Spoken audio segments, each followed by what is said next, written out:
Hello बच्चे, नमस्कार। Meera classes में आपका हार्दिक अभिनंदन है, आपका स्वागत है। आप जो है आज हम पद परिचय पढ़ेंगे। जैसा कि आपको पता है कि पद परिचय के अंदर जो है हमको संज्ञा, सर्वनाम, विशेषण, क्रिया विशेषण इनके बारे में पता होना चाहिए और उनकी परिभाषा आनी चाहिए और इनके भेद आने चाहिए। तो जो कि नहीं भी आते हैं आपको, तो जब हम पद परिचय करते हैं तो हम इनके बारे में जानकारी प्राप्त करते हैं। मेरे और भी जो है मैंने वीडियो बनाए हैं संज्ञा, सर्वनाम, उनके भेद के, परिभाषाओं के, उनको आप मेरा क्लासेस में देखिए और सब्सक्राइब कीजिए और लाइक और शेयर कीजिए। तो चलो चलते हैं वो हम पद परिचय। आज हम सर्वनाम का पद परिचय कैसे करते हैं उसके बारे में हम जानकारी लेते हैं। तो सबसे पहले आता है कि सर्वनाम क्या है। ये है सर्वनाम। तो हम सर्वनाम जो है, सर्वनाम के बारे में हम जानकारी लेंगे। तो सबसे पहले आता है कि सर्वनाम किसे कहते हैं, ये हमको पता होना चाहिए। तो सर्वनाम वो शब्द होते हैं जो संज्ञा के स्थान पर काम आते हैं। जैसे कि किसी का नाम है और यदि उसका नाम ना लेके हम वह कह दें तो वो सर्वनाम है। जैसे मैं हूं, मैं अपना नाम ना लेकर के मैं कह दूं तो वो सर्वनाम है। तो सबसे पहले हमें सर्वनाम की परिभाषा आनी चाहिए कि सर्वनाम किसे कहते हैं। तो वे शब्द सर्वनाम, ये शब्द जो संज्ञा के स्थान पर काम आते हैं वो सर्वनाम कहलाते हैं। चाहे वो किसी स्थान का नाम हो, चाहे किसी व्यक्ति का नाम हो और चाहे किसी वो उसका नाम हो। तो इसकी वजह से सर्वनाम की परिभाषा ये होती है कि जो शब्द संज्ञा के स्थान पर काम आते हैं उनको हम सर्वनाम कहते हैं। जैसे मैं, वह, तुम, आप, इस तरह के जो शब्द होते हैं और वो सर्वनाम कहलाते हैं। अब दूसरा शब्द है कि सर्वनाम, ये शब्द है। अब सर्वनाम के अंदर क्या क्या शब्द आते हैं, वह आता है। अब वह हमको ये देखना है कि सर्वनाम के भेद होते हैं। सर्वनाम के 6 भेद होते हैं। सबसे पहला भेद जो होता है वो पुरुषवाचक सर्वनाम में होता है। तो पुरुषवाचक सर्वनाम के भी 3 भेद होते हैं। पुरुषवाचक सर्वनाम के 3 भेद होते हैं। जैसे पहला, जब मैं हूं, जब मैं किसी से बात कर रही हूँ तो मैं हो गई उत्तम पुरुष, और यदि मैं किसी से बात कर रही हूँ तो वो हो गया मध्यम पुरुष, और मैं किसी और के लिए बात कर रही हूँ तो वो हो गया अन्य पुरुष। तो वह जो है पुरुषवाचक सर्वनाम के अंदर आएगा।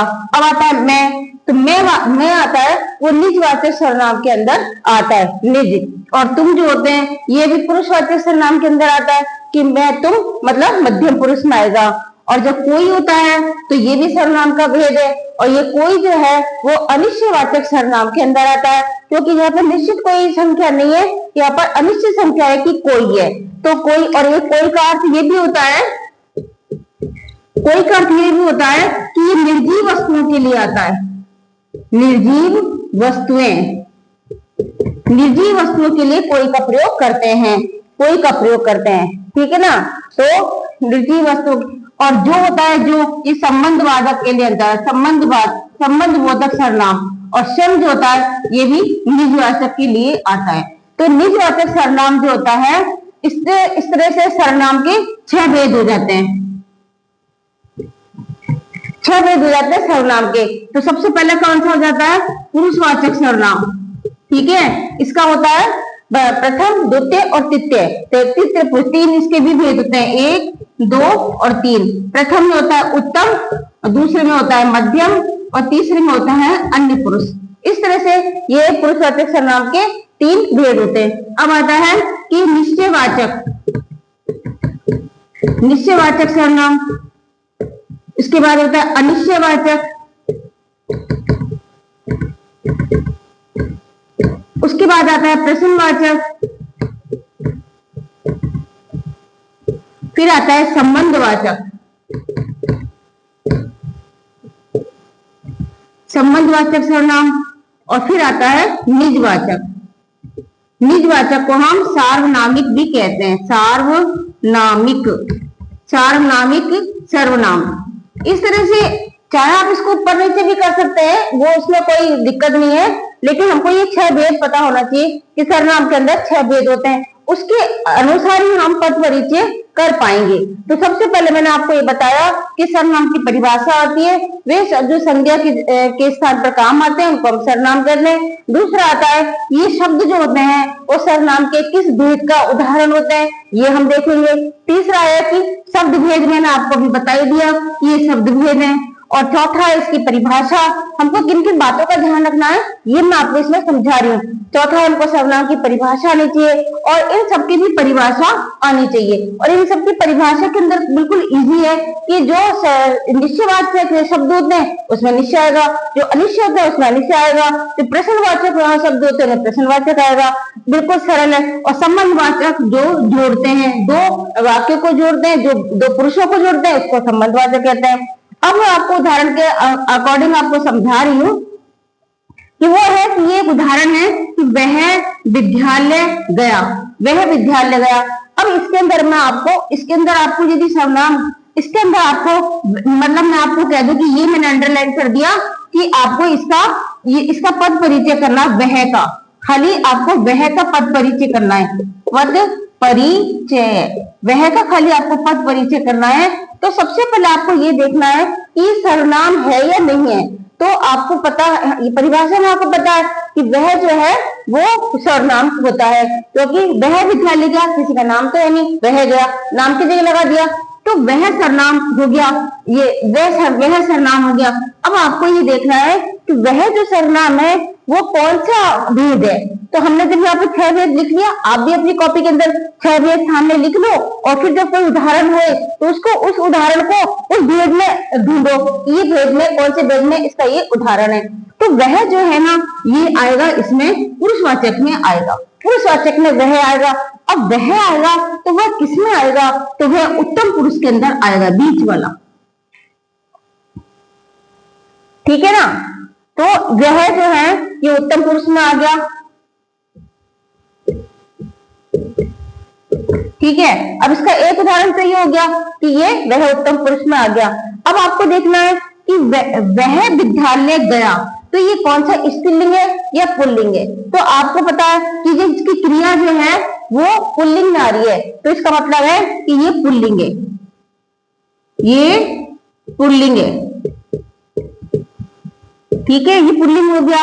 अब आता है कि वह एक वचन है या बहुवचन है, क्योंकि ये एक ही अकेला इसलिए ये एक वचन हो गया,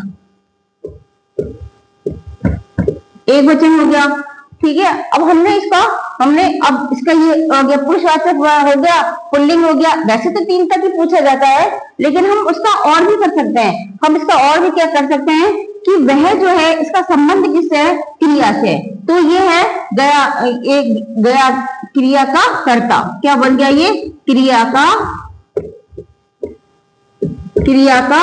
कर्ता कौन हो गया, वह हो गया।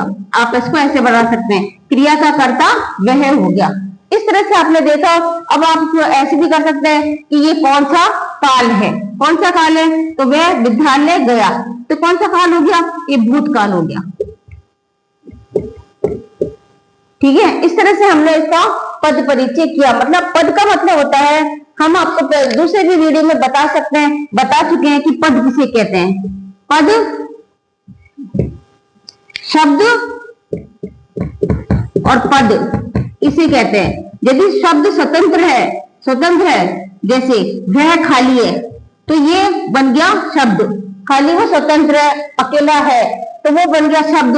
और यही जब वाक्य में बन जाएगा, वह वाक्य में जब प्रयोग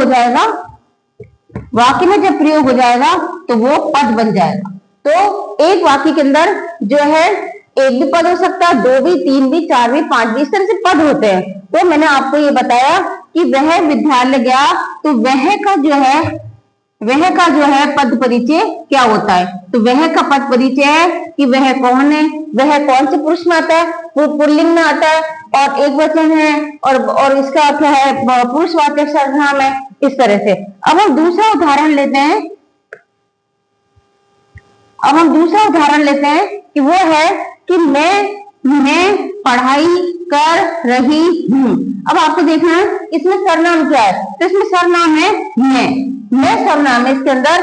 तो मैं जो है इसका हमको पद परिचय करना है, पद परिचय किसका पद परिचय करना है, ओनली मैं का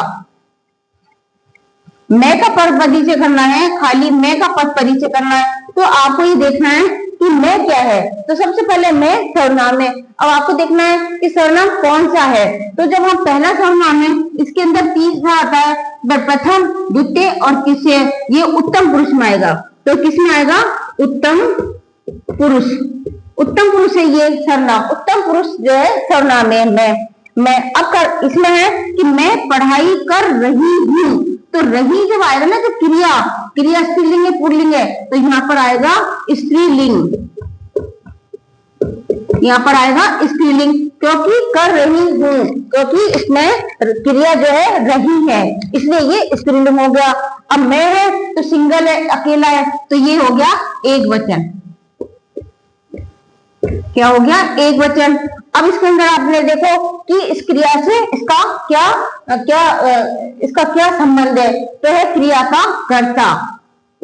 क्रिया का कर्ता। क्रिया का कर्ता क्या है? मैं। आपको ऐसे लिखना पड़ेगा कि क्रिया का कर्ता इसमें कौन सा शब्द है, तो वो जो मैं है वो क्रिया का कर्ता है। अब इसमें आता है, दूसरी बात होती है कि चाहे आप काल लिख लो, कौन सा काल है? वर्तमान काल है। आपको काल के 3 भेद आपको पढ़ना है, भूतकाल, वर्तमान काल, भविष्य काल। तो ये वर्तमान काल है, ठीक है। अब इसके अंदर कारक देख लो, कारक कौन सा आता है? तो कारक कौन सा है? कारक के 8 भेद होते हैं, कर्ता ने कर्म को कारण से। तो इस तरह से जो है कारक की जब हम वीडियो बनाएंगे तब उसको मैं डिटेल से बताएंगे। तो ये कौन सा कारक हो गया? मैं। तो ये कारक हो गया कर्ता कारक। तो आपने इसके पद परिचय में कितने बना दिए भेद? इसके 1, 2, 3, 4, 5, इतना ही हमको पद परिचय करना होता है, ठीक है। तो आपको आज ये वीडियो में समझ में आ गया होगा आपको इस क्लास के अंदर कि पद परिचय किसे कहते हैं। मतलब एक वाक्य के अंदर 2-3 पद हो सकते हैं, उनमें से जो भी पद का वो पूछे अंडरलाइन करके उसका हमको परिचय देना है। तो हमने आज यहाँ पर देखा मैं का पद परिचय किया और वह का पद परिचय किया। हम और भी उदाहरण ले लेते हैं, जैसे ये तुम हो गया, ये तुम, तो ये तुम फिर किसमें आएगा? ये तुम आएगा उत्तम पुरुष में। तुम आ गया, तुम कहाँ जा रहे हो, ये एक वचन हो गया। तुम कहाँ जा रहे हो एक वचन हो गया, और ये कौन हो गया? पुल्लिंग हो गया। तुम कहाँ जा रहे हो पुल्लिंग हो गया, और जा रहे हो क्रिया का कर्ता हो गया, है ना, वर्तमान काल हो गया। और इस तरह से तुम जो है कर्ता कारक हो गया।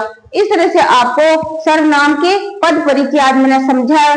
आशा है आपको समझ में आ गए होंगे, क्योंकि पद परिचय बिल्कुल सरल होता है। आपको 2-3 तो वैसे ही याद हो जाते हैं, क्योंकि वो तो बिल्कुल सरल होते हैं कि एक वचन है या बहुवचन है या स्त्रीलिंग है, पुल्लिंग है, वर्तमान काल है, इतना सा जो है ये तो आपको ये थोड़ी सी बात होती है कि क्रिया से उसका क्या संबंध है, इस पर देखना पड़ता है, इस पर हमको फोकस करना पड़ता है। और तीसरी बात होती है कि आपको ये सर्वनाम के भेद याद करने पड़ते हैं कि कौन कौन से इसमें सर्वनाम के भेद हैं। अब जैसे हम कोई ले लेंगे, कोई शब्द ले लेंगे, कोई,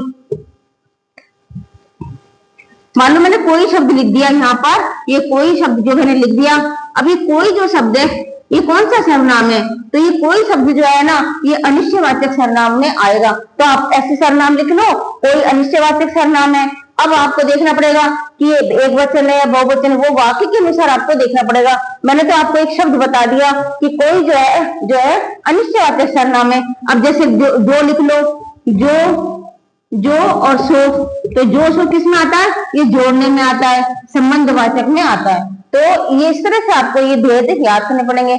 आशा आपको याद समझ में आ गया होगा और मेरे पढ़ाई का स्टाइल आपको अच्छा लगा होगा, क्योंकि मैं काफी सालों से पढ़ा रही हूँ और अभी वीडियो बनाना मैंने अभी ही स्टार्ट किया है। इसलिए आप मैं देख रही हूँ कि सब्सक्राइब नहीं कर पा रहे हैं बच्चे या कोई भी जो भी देख रहे हैं, एग्जाम में जो देख रहे हैं, अभी हाफिली भी आने वाली है तो उसमें भी ये सब पूछा जाएगा। 10th, 11th, 9th और 12th के अंदर भी पद परिचय है।